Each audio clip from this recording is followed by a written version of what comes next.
Breaking అంటుంది. YCP నేత అంబటి రాంబాబు కస్టడీతో పాటు ఆయన దాఖలు చేసిన బెయిల్ పిటిషన్ పై నేడు కోర్టులో విచారణ జరగనుంది. అలాగే అంబటిపై దాఖలైన పీటీ వారెంట్ పిటిషన్ పై కూడా కోర్టు విచారణ చేపట్టనుంది. గతేడాది నవంబర్ 12న జరిగిన వైసీపీ ఆందోళన సందర్భంగా భారీ కేడ్లను తోసుకుంటూ ముందుకు వెళ్లిన ఘటనలో అంబటి రాంబాబుపై కేసు నమోదైంది. ఈ కేసుకు సంబంధించి పట్టాభిపురం పోలీసులు పీటీ వారెంట్ దాఖలు చేశారు. ఈ నేపథ్యంలో అంబటి రాంబాబును నేడు కోర్టులో ప్రవేశపెట్టనున్నారు.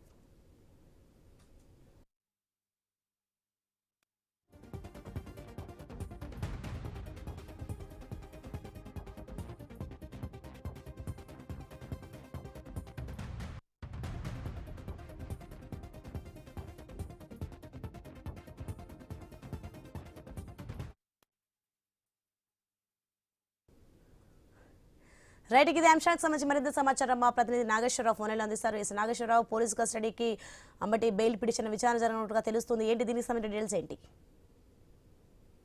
ఏదైతే అంబటి రాంబాబు మాజీ మంత్రి అంబటి రాంబాబు పై గత ఏదైతే పట్టాపురం పోలీస్ స్టేషన్ లో నవంబర్ 12 అంబటి రాంబాబు పై కేసు నమోదవగా దీనికి సంబంధించి ఏదైతే అంతకుముందు మెడికల్ కాలేజీలు పీపీ మోడల్ ను వ్యతిరేకిస్తూ కూడా వైసీపీ ర్యాలీ చేపట్టింది. దానికి సంబంధించి కూడా కేసులు నమోదు. మొత్తంగా అంబటి రాంబాబుపై 31 కేసుల దాకా అయితే నమోదైనట్టుగా రాష్ట్ర వ్యాప్తంగా తెలుస్తుంది. ఈ కేసులకు సంబంధించి ఇప్పుడే ప్రస్తుతానికి ఆయన గుంటూరుకు సంబంధించిన కేసులో ఏదైతే నల్లపాడు పోలీస్ స్టేషన్ లో నమోదైన కేసు విషయంలో కూడా రాజమండ్రి జైల్లో ఉన్నారు. అక్కడ దీనికి సంబంధించి అంబటి రాంబాబు అయితే బెయిల్ పిటిషన్ అయితే ఈ నేడు వేసి ఉన్నారు. ఈ బెయిల్ పిటిషన్ పై ఆయన విచారణ జరగనుంది. అయితే ప్రస్తుతానికి అంబటి రాంబాబు దీనికి సంబంధించి ఏదైతే ర్యాలీలో పోలీసులతో వాగ్వాదానికి దిగిన రాంబాబు భారీ గేట్లు తోసుకుంటూ వెళ్లిన అంశంపై అట్లాగే అప్పట్లో కేసు నమోదైంది. ఆ కేసులో పీటీ వారెంట్ అయితే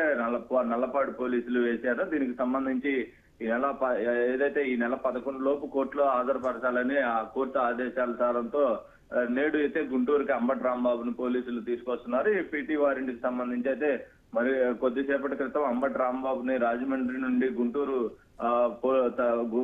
కోర్టుకు అయితే పోలీసులు తరలిస్తున్నారు. ఈ క్రమంగా మొత్తంగా అంబటి రాంబాబు బెయిల్ కి సంబంధించి అంబటి రాంబాబు తరఫున లాయర్లు బెయిల్ కేసున్నారు. అయితే దీనికి సంబంధించి ఈ రోజు పీటీ వారెంట్ ఉండటంతో బెయిల్ వస్తుందా రాదా అనే అనుమానాలు అయితే ఎక్కువగా ఉన్నాయి. ఎందుకంటే పీటీ వారెంట్ ముఖ్యంగా పీటీ వారెంట్ తీసుకుంటారు. పీటీ వారెంట్ తర్వాత బెయిల్ కి సంబంధించిన విచారణ జరిగే అవకాశాలు ఉంటాయి. పీటీ వారెంట్ లో ఒక కేసుకి ఏదైతే ప్రస్తుతం శిక్ష పడి ఏదైతే ప్రస్తుతం జైల్లో ఉన్న దానికి సంబంధించి ఆ కేసుకి సంబంధించి బెయిల్ వచ్చే అవకాశం ఉన్నట్లుగా తెలుస్తుంది. అయితే మరో సంబంధించి ఇప్పుడు ప్రజెంట్ పీటీ వారెంట్ వేసిన దాని మీద మళ్ళీ రిమాండ్ విధించే అవకాశాలు ఉన్నాయి అన్నట్లుగా కూడా తెలుస్తుంది. మొత్తంగా ఈ పీటీ వారెంట్